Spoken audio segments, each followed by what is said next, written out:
President Trump called for the boycott of the Ohio-based Goodyear Tire Company after a social media post suggested the company ban employees from wearing MAGA gear, but deemed Black Lives Matter gear was acceptable. Correspondent Kristen Fisher explains all of this for us live from the White House tonight. Hi, Kristen.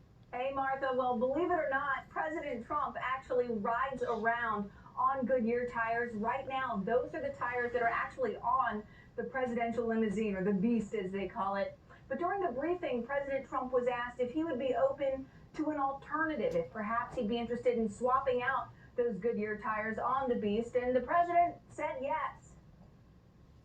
I'm not happy with Goodyear because what they're doing is playing politics. When they say that you can't have Blue Lives Matter, you can't show a blue line, you can't wear a MAGA hat, but you can have other things that are Marxist in nature. There's something wrong with the top of Goodyear.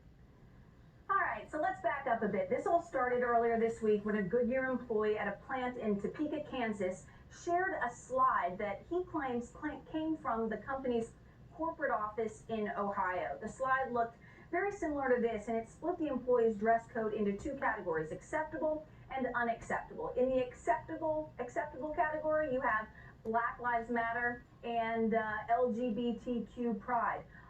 On the unacceptable column, you have Blue Lives Matter, All Lives Matter, all MAGA attire, and any political affiliated slogans or material.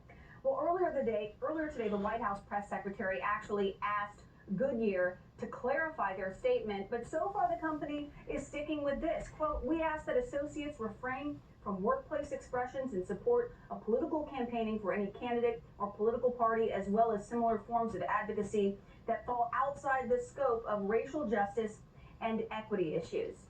Well, now, Joe Biden is actually weighing in with a statement of his own to the Beacon Journal, writing, quote, "To President Trump, those workers and their jobs aren't a source of pride, just collateral damage in yet another one of his political attacks." And now it'll be, very interesting to see just how much the president's call to boycott Goodyear tires is going to impact their bottom line, Martha. Kristen, thank you. Kristen Fisher tonight at the White House, right behind us.